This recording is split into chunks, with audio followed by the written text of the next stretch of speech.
जय महाराष्ट्र। आज आपला आपण कालपासून दुसरा तोडा चालू केला आहे। भरपूर फ्रूट पिकले ते जवळजवळ 300-400 किलो माल निघाला आज। काल 100-150 किलो काढला होता।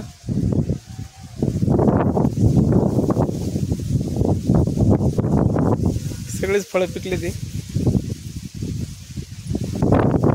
कारण की कसं जास्त पिकलेला माल पण काढून जमत नाही, जरा अर्धा कच्चाच माल काढावा लागतो, म्हणजे मार्केटपर्यंत जाताना व्यवस्थित जातो।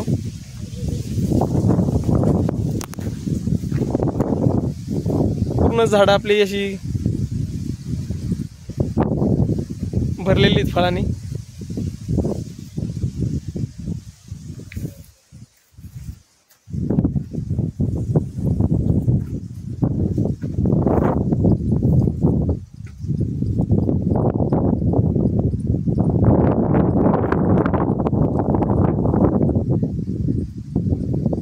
आता हा तोडा संपायच्या आधीच आपल्याला परत नवीन कळी चालू झाली। भरपूर प्रमाणात कळी आहे, एका ठिकाणी 3-3, 4-4 कळ्या आहेत। जे हा माल तोडून जाईल, काही अजून शिल्लक राहील, तो तोपर्यंत हा दुसरा आपला सेट होऊन जाईल। कळ्या पाहू शकता तुम्ही।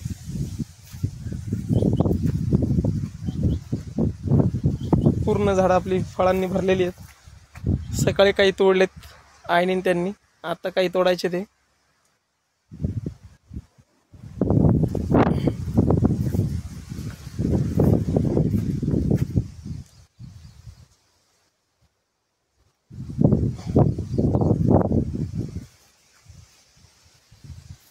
भरपूर प्रमाणात माल आहे,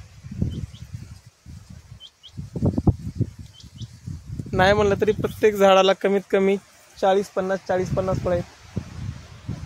पूर्ण बाग आपली फळांनी लढलेली सगळी। प्रत्येक ब्रांचला 1-1, 2-2 फळं आहेच। एकाच ब्रांचचे दोन्ही फ्रूट एकाच ब्रांचचे।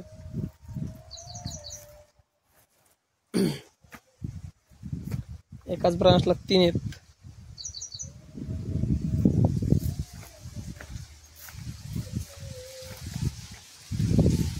आपल्या फळांची साईज 250, 200 ते 400, 500 ग्रॅम पर्यंत फळांची साईज आहे। आपली फळं साईजला जास्त नाही आहेत, जसे बाकीचे तुम्ही बघता अर्धा किलोच्या पुढं 1 किलोपर्यंत काही फळं असतात, पण त्याच्यात आणि आपल्या फ्रूटमध्ये टेस्टमध्ये भरपूर फरक आहे। कारण की आपण जास्त मार्केटला देतच नाही, आपण जे शक्यतो जास्त फळं ऑनलाईन डिलिव्हरी करूनच देतो, किंवा मग कुणाच्या ऑर्डर असतील आपल्याला डायरेक्ट, तर त्यांच्या ऑर्डर पोचवतो आपण डायरेक्ट।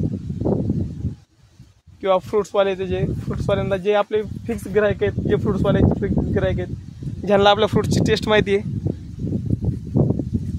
ते साईज जरी छोटे असले पण तरी पण ते सांगतात की आम्हाला फ्रेश फ्रूट्स पाहिजेत, जेणेकरून जर असे अर्धे कच्चे असतील ते आपण त्यांना डायरेक्ट घरपोच दिले की ते 8-10 दिवस मला तरी आरामात खाऊ शकतात। आणि आपले फ्रूट जाड स्किनचे असल्यामुळं लवकर खराब पण नाही होते, टिकवण क्षमता जास्त आहे आपल्या फ्रूटची।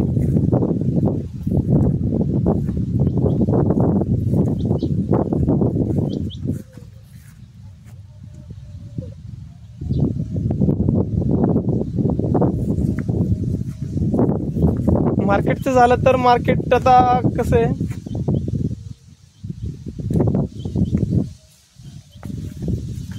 सगळ्यांची फळं एकसाथ मार्केटला आली की मार्केट डाऊनच होतं। आता मागच्या 3 दिवसापूर्वी पुण्याला मार्केट होतं 150 रुपयापर्यंत मार्केटला, मेन मार्केटला। तरी आपल्या फळांची साईज बघा, ॲटलिस्ट अर्धा किलोपर्यंत 400-500 ग्रॅमचं फळ आहे। याची पण सेम साईज आहे।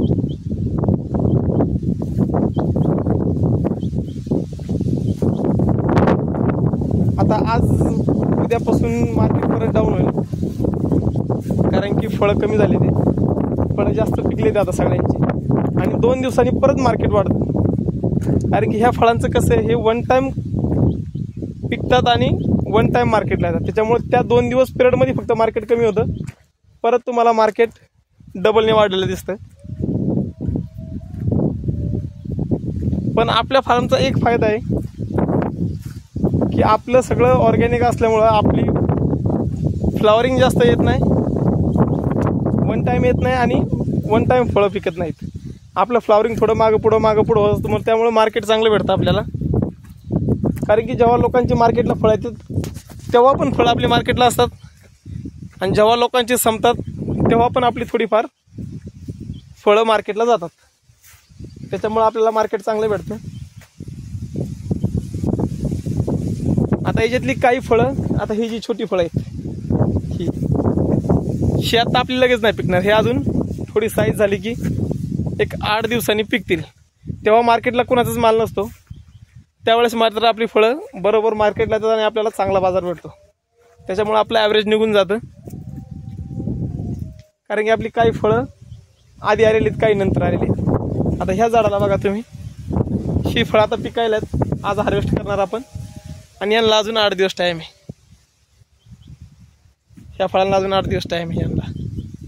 ही फळं बरोबर जेव्हा मार्केटमधली फळं कमी होतात तेव्हाच आपली फळं ही मार्केटला येतात. त्याच्यामुळे आता जरी थोडा मार्केट डाऊन झालं तरी आपलं ते ॲव्हरेज निघून जातं.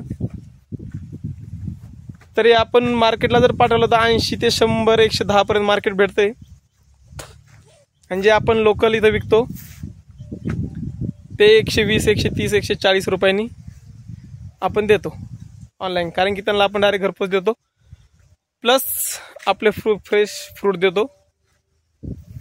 टेस्टला पण एक नंबर, आणि जास्त पिकलेले पण नाहीत. त्यामुळं त्यांना 8 दिवस म्हणलं तरी खाता येतात, जेव्हा पाहिजे तेव्हा. आणि गोड असल्यामुळं आपली लहान मुलंसुद्धा आवडीने खातात. त्या मोठ्या साईजचे फळ घेतलं तर त्याला आपल्या फ्रूटसारखी बिलकुल टेस्ट नाही आहे. जशी आपल्या फ्रूटची टेस्ट आहे तशी बिलकुल टेस्ट भेटणार नाही तुम्हाला त्या फळांना. आता हे हार्वेस्ट झालं की आपल्याला बेसल डोस भरायचा आहे झाडांना, आणि जीवामृत बनवून सोडायचे. जीवामृत बनवलं आहे बॅरलमध्ये, तिकडे मागं बॅरल ठेवलेलं आहे, त्याच्यात जीवामृत बनवलेलं आहे. तर ते उद्या परवा सोडायचं. जीवामृतने काय होतं,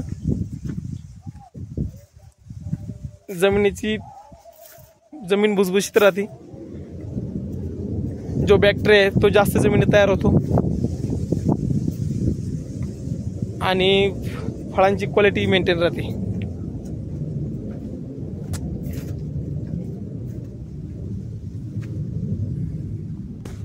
तर तुम्हाला व्हिडिओ कसा वाटला नक्की सांगा, आणि आपला फार्म कसा आहे तोही सांगा. आणि आपण जो नवीन प्रोजेक्ट लॉन्च केलेला आहे ब्लॅक डायमंड गोवा, तोही आपण खालच्या शेतात लावलेला आहे. एक ट्रायल बेस झाडं लावलेली आहेत आपण, ती तुम्हाला दाखवतो.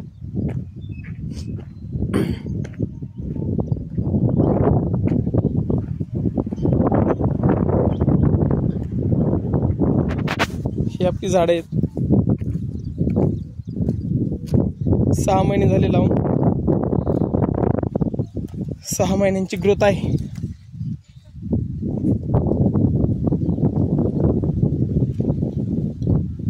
त्याला पण कळ्या निघालेल्या आहेत, पण शक्यतो आपण कळी ठेवत नाही. या कळ्या अशा तोडून काढायच्या, कारण त्याने कसं झाडांची वाढ होत नाही. झाडांची वाढ नाही होत त्याच्यामुळे आपण त्या कळ्या तोडून टाकतो. ट्रायलसाठी आपण 2-3 पेरू ठेवले आहेत, तुम्हाला दाखवतो मी. हा आपण सॅम्पलसाठी ठेवला आहे. झाड भरपूर मोठं झालं आहे, 3-4 फुटाचं झालं झाड. मध्ये आपण कांद्याचं रोप टाकलेलं आहे. आपली हे झाड आहे, जेव्हा याला फ्रुटिंग येईल त्यावेळेस आपण व्हिडिओ बनवू. ओके, धन्यवाद.